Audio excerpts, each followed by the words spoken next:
I know you want to be able to talk to your partner the way that you do your colleagues and friends. You want to be able to have calm communication where you can come up with win-win scenarios. What you don't want is to be caught in this same pattern of arguing, where you leave the conversations feeling misunderstood, or worse yet, you get into a fight. Let me tell you a story that may sound kind of familiar.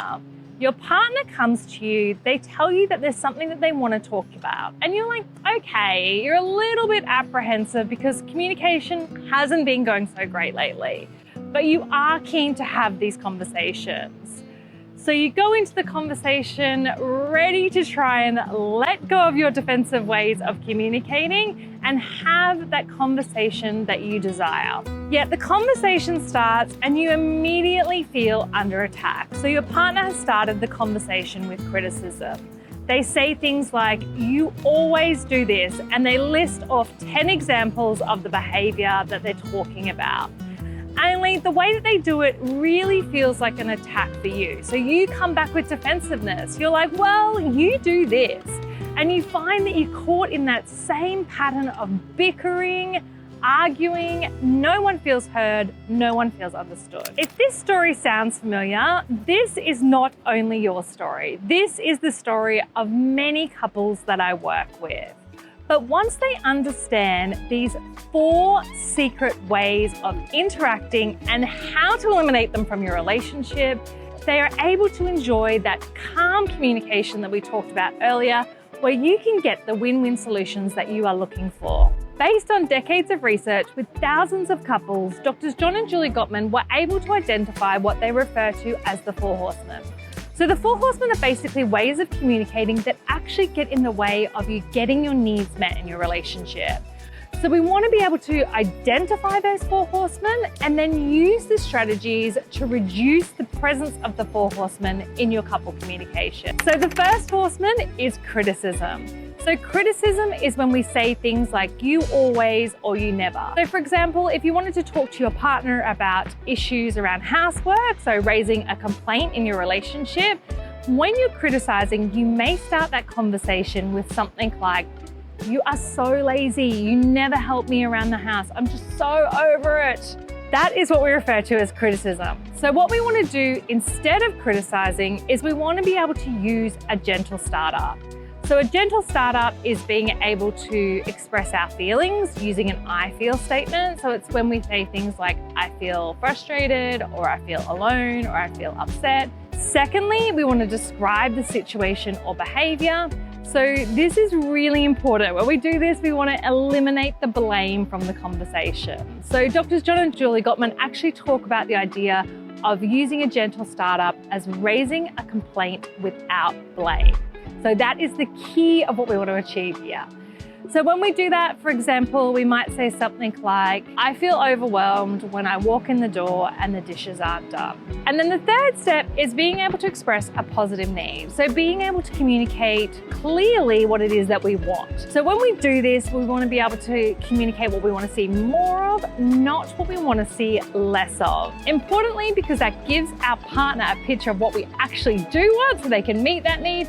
And also because no one wants to hear all the things that they're doing wrong in the relationship. So just to summarize, what we want to be able to do instead of criticize is to raise a complaint without blame. And we do this by using a gentle startup, by expressing what it is we feel, using "I feel" statements, describing the situation or behavior, and then expressing that positive need.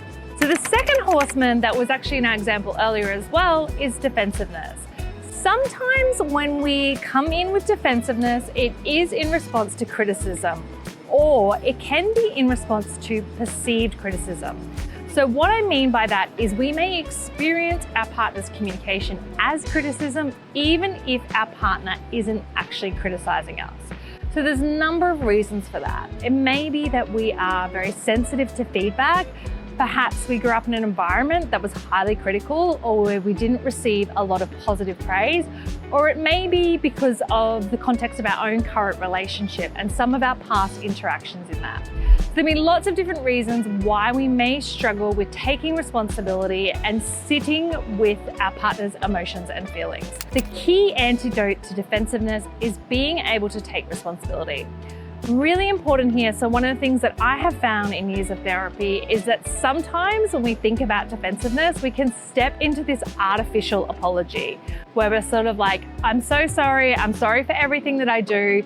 This is actually kind of going back into that defensiveness. So what we want to do instead is we want to make sure that we can clearly identify the parts of the scenario that we do feel responsible for. Because let's be real, there's going to be mistakes on both sides of the relationship. This is a pattern of interaction. So it isn't about deciding who is wrong and who is right, but it is recognizing that your actions had an impact on your partner. And you kind of want to take responsibility for that. So it's about saying, you know, I recognize that this thing that I did or these words that I said impacted you in this way. And I own that and I feel sorry for that. The third horseman is contempt. So contempt can appear in relationships when resentment has built over time. So I tend to find contempt creeps in when there's been a lot of unmet needs, or for some reason we may feel or we are unable to express our feelings and perspective. So overall, you may be feeling quite misunderstood, unheard, unappreciated, and resentment has really started to grow for you. So it's really important that we address contempt, because contempt is one of the greatest predictors of relationship breakdown. So the antidote for contempt, what we want to do instead of contempt, is also firstly a gentle startup, or secondly, building a culture of appreciation. So the gentle startup is really important because, as I said earlier, quite often when we see contempt in a relationship, it is because we are struggling with unmet needs and resentment is building. So we want to make sure that we're communicating our feelings and our needs to our partner in a way that they can understand them. So if we're using that gentle startup, we're having that softer start to the conversation. Secondly, building a culture of appreciation is really about recognizing that when we're in contempt, we are in a strong negative sentiment. So the Gottmans refer to this as negative sentiment override. When we're in negative sentiment override, we are literally seeing all the negatives in our relationship and in our partner. So our current state of mind is to be scanning for those negatives. We may not be aware of it, but that's what's happening, is we're looking for the negatives in the relationship. And of course, when we look for negatives, we will find them. And then that continues that cycle and that feeling that this relationship isn't working, or we start seeing more of those negative traits in our partner.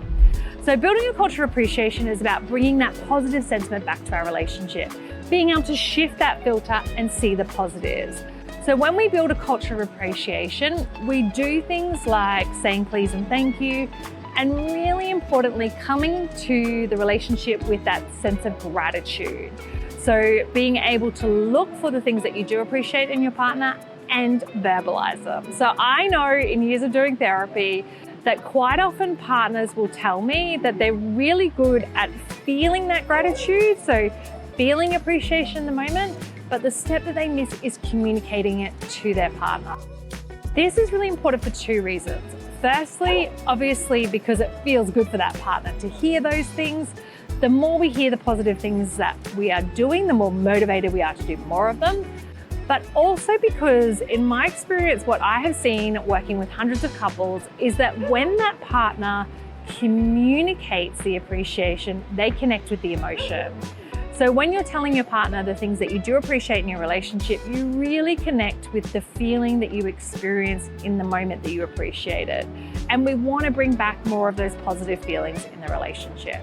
So as a quick recap, remembering that we want to work to eliminate contempt from our relationship, because this is one of the greatest predictors of relationship breakdown.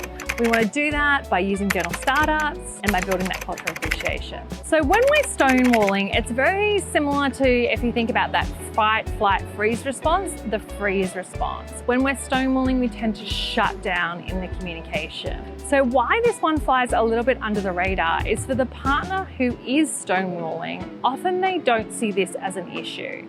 because from their perspective, they're not saying anything or doing anything that would upset their partner. But the reality is that this isn't the case. So what happens when you're stonewalling is you're not giving your partner any of the cues that they need to know that you care about them. When we're in arguments, when we're in conflict, when we are struggling to understand each other, we are seeking cues that our partner cares about us. And so for the person who is communicating, they're looking for those cues from you. So when you're stonewalling, it is because you're in a state of physiological arousal and your body has gone into that free state. What happens when you're in that free state is that you don't give any cues. So you tend to have quite a blank face. You're not communicating verbally. The non-verbal cues are also limited. So from your partner's perspective, it can really feel like you don't care. And this can actually escalate the conflict because your partner may really feel like they need to do something to get through to you. So they need to communicate this more clearly, or they need to really show you how upset they are. So it's really important that whenever you are shut down in the interaction, that you actually take a break and then you come back to the interaction when you're regulated, when you're able to give your partner the cues that they are looking for in the interaction. When you're able to use the antidotes and start to reduce, I'm not going to say eliminate, but reduce the 4 horsemen in your relationship, it really is a game changer for effective communication. And not only that, it'll have a significant impact on connection in your relationship. So once you're able to really communicate, hear and understand and meet each other's needs, it really deepens that understanding and connection in your relationship. The reality is it's unlikely that you will completely eliminate the 4 horsemen from your communication. They will creep in at times, but there is a key strategy that you can use every single time they creep in to be able to de-escalate conflict. Check out the video in the link.